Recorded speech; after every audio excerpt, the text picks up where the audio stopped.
राज्यात सध्या जवळजवळ सगळीकडेच पावसानं हजेरी लावली आहे. काही भागात कमी तर काही भागात मुसळधार आणि अतिवृष्टी. जास्त पाऊस झालेल्या ठिकाणी शेतांमध्ये पाणी साचणं, माती आणि खत वाहून जाणं, कीड रोगांचा प्रादुर्भाव होणं अशा अनेक समस्या होतात. अशा परिस्थितीत फक्त पाण्याचा निचरा करून थांबायचं नाहीये. पिकाची आणि शेताची काळजी घेणंही तितकंच गरजेचं आहे. मग कशी घ्यायची ही काळजी? तेच जाणून घेणार आहोत आजच्या या व्हिडिओमधून. नमस्कार, मी स्वराली. ॲग्रोवनमध्ये आपल्या सर्वांचं स्वागत.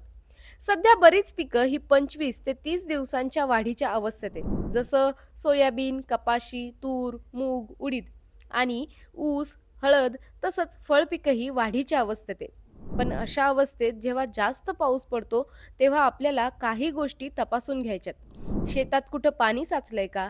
माती वाहून गेली आहे का? मुळं उघडी पडली आहे का? रोपं आडवी झाली आहेत का? किंवा पानं पिवळी पडू लागली आहेत का?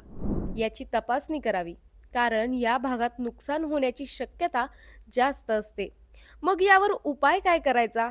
तर सर्वात आधी आपल्या सर्वांना माहिती आहे, ते म्हणजे पाण्याचा निचरा करून घ्यायचा आहे. कारण पाणी जास्त वेळ साचून राहिलं तर मुळं कुजतात, अन्नद्रव्य शोषली जात नाहीत आणि पिकाची वाढही थांबते.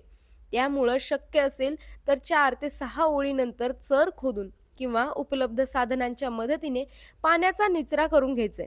त्यानंतर जमीन खूप ओली असताना शेतात यंत्र किंवा ट्रॅक्टर घेऊन जाणं टाळायचंय, नाहीतर माती आणखी घट्ट होते. पण हा निचरा झाल्यानंतर लगेच कामं सुरू करायची नाहीयेत. पावसानंतर लगेच आंतरमशागत किंवा फवारणीचीही घाई करायची नाहीये. मातीत हातात दाबल्यावर तिचा घट्ट गोळा तयार होत असेल किंवा ती अवजारांना चिटकत असेल तर जमीन अजूनही कामासाठी तयार झालेली नाहीये. त्यामुळं जमीन वापसावर यायची वाट पाहावी. जमीन चांगली वापसा स्थितीत आल्यानंतर पिकातील आंतरमशागत जसं निंदणी, कोळपणी हे करून घ्यायचंय. मुसळधार पावसामुळं जी माती घट्ट होऊ शकते ती यामुळं होत नाही. त्यासाठी उथळ कोळपणी करून वरचा कडक थर फोडून घ्यायचा आहे, जेणेकरून मुळांपर्यंत हवा पोहोचण्यास मदत होते. पण उगाचच खोल नांगरणी सुद्धा करायची नाहीये. याशिवाय पावसानंतर तणांची वाढ झपाट्याने होते, त्यामुळे सुद्धा आंतरमशागत फार महत्वाची ठरते. आता येऊयात खतांकडे. कारण साचलेल्या पाण्यात नत्र, पालाश आणि गंधकासारखी अन्नद्रव्य वाहून जाण्याची शक्यता असते. विशेषतः पावसापूर्वी खतांचा वापर केला असेल तर खतं वाहून जाण्याची शक्यता जास्त असते. त्यामुळं पिकात अन्नद्रव्यांची कमतरता दिसतीये का, पिकात तशी लक्षणं दिसतात का, हे सगळं तपासावं आणि त्यानुसार खत देण्याचा आणि पुढच्या खताच्या डोसेसचा निर्णय घ्यायचा आहे. यानंतर येतो महत्त्वाचा मुद्दा, तो म्हणजे कीड रोगांचा. सततचं ओलसर वातावरण बुरशीजन्य आणि जीवाणूजन्य रोगांसाठी पोषक ठरतं.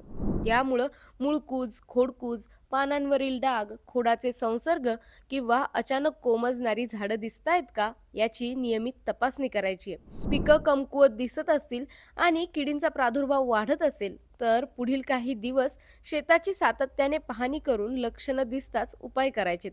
जसं पिवळे निळे चिकेट सापळे लावायचेत, कामगंध सापळे लावायचेत. याशिवाय प्रादुर्भाव वाढताच तज्ज्ञांच्या सल्ल्यानुसार उपाययोजनाही करायच्यात. या व्हिडिओसाठी माहिती परभणी येथील अखिल भारतीय समन्वयित कोरडवाहू शेती संशोधन प्रकल्पातील तज्ज्ञ डॉक्टर आनंद गोरे यांनी दिली आहे.